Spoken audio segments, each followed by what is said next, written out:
Well, good afternoon everybody. It's about 7 o'clock on May 1st, and this is a corn stubble field here. We're planting oats and alfalfa in. I'm in my new tractor, or new to me tractor. Had a few problems with it, so we just got it back. Broke down over the weekend. We'll go into that detail on a different video, but I'm going to jump out of the tractor now. It's awful windy. I will apologize ahead of time for the wind. We're going to jump out and just check the seeding depth and whatnot on a couple of rows to show you guys how it's working, show you guys some residue on the ground, and we'll go from there.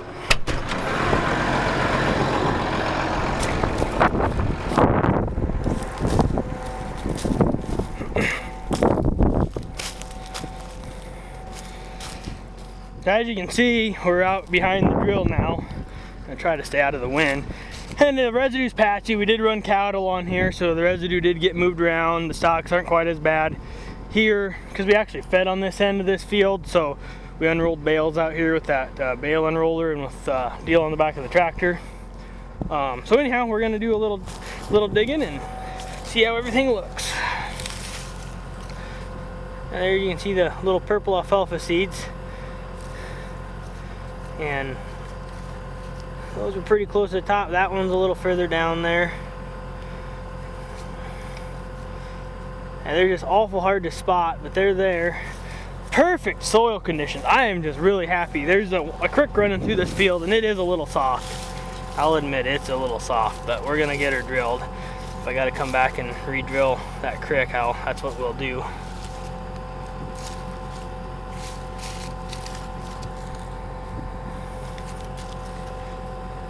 There's an oats. It's just hard to find them seeds. They're so small. I find them when I'm not doing a video, but as soon as I do a video, I try to do a video, it sure don't turn out, seems like, as far as me finding seed.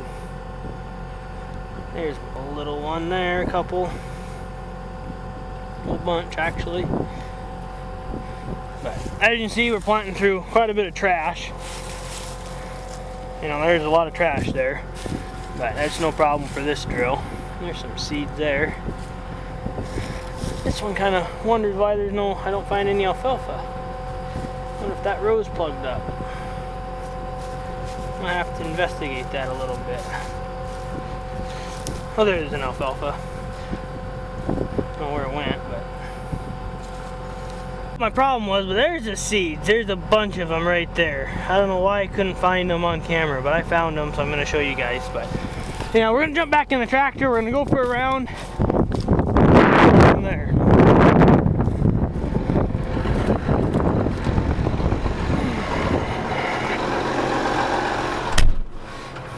Sit down. My helper sure likes to ride along here. Take my hat off so I'm not covering up the camera if I can help it. Sit down.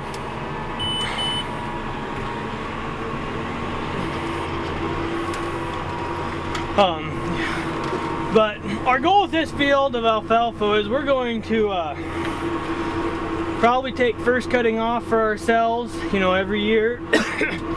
And as long as it works out for everybody who's involved, we're gonna probably really think hard about square baling this and sending it to a dairy.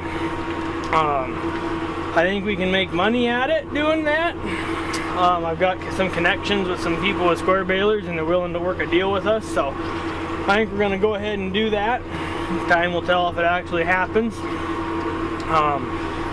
But I keep getting people, I've had people comment, or you know, on some of my other no-till alfalfa videos, or respond to me, or send me some private messages that no-till alfalfa just don't work. And you know, I guess it might not, but I didn't think it would have worked until after we started to do it, and I've seen it done now a couple years on our own farm, and I've no-tilled alfalfa every year since I own this no-till drill, and I've always had pretty good luck with it so far. I think a huge thing is having a good drill. They can control the flow, control the depth. I don't like double disc drills just because of that fact. they're hard to control the depth compared to a single disc drill with a tire along the side. I'm not saying that you can't do that with a single disc or a double disc opener, but it makes it a little tougher, I think.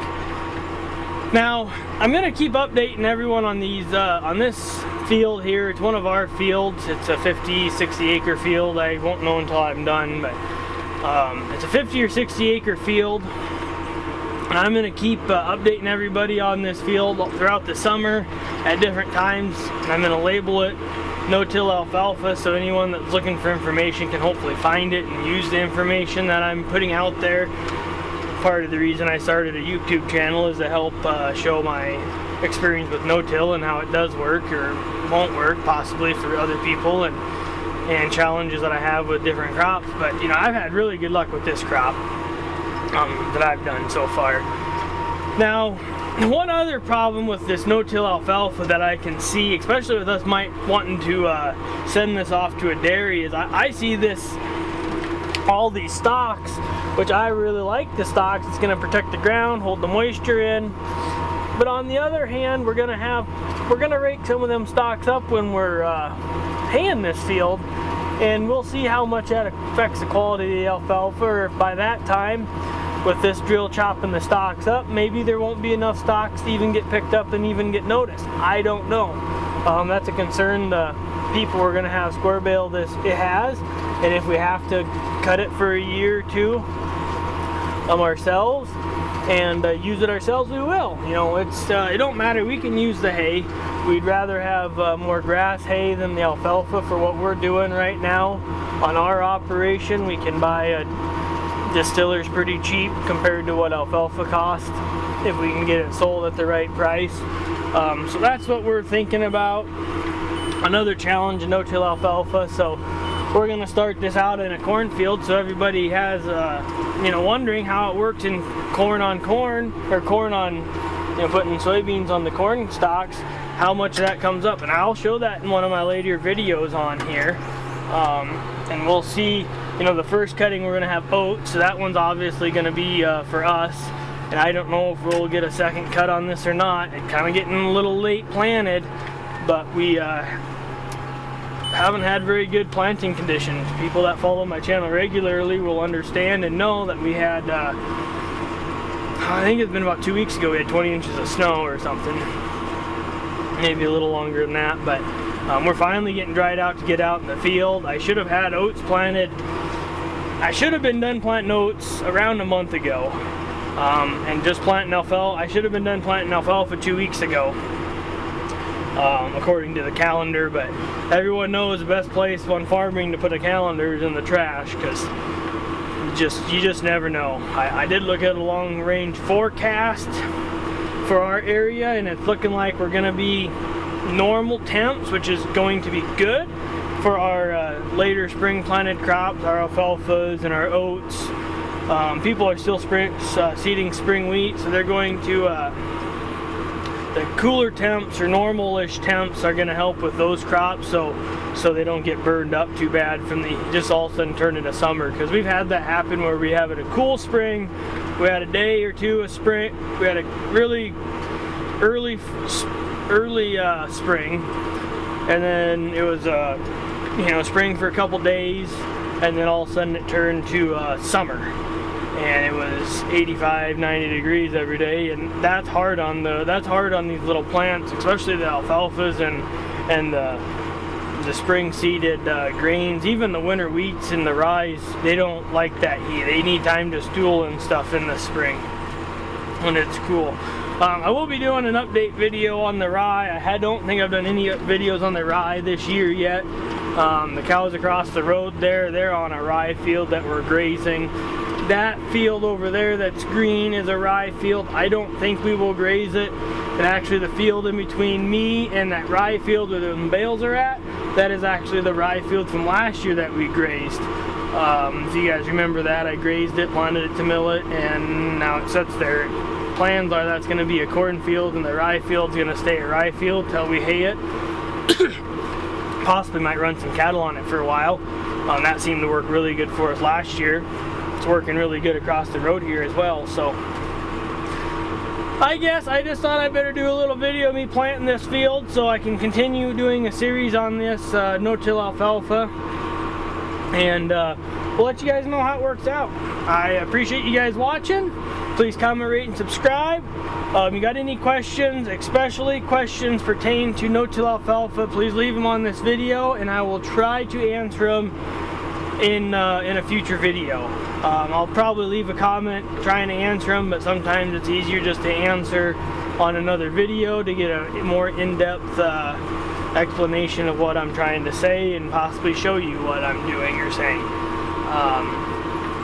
We'll see. We got a lot of spring work ahead and we'll be busy. So, like I said, thanks for watching. Say bye. Say bye, Zoe. Can you say bye? Say bye. Say bye. Yeah, she's not gonna say it. Alright, we'll see you guys.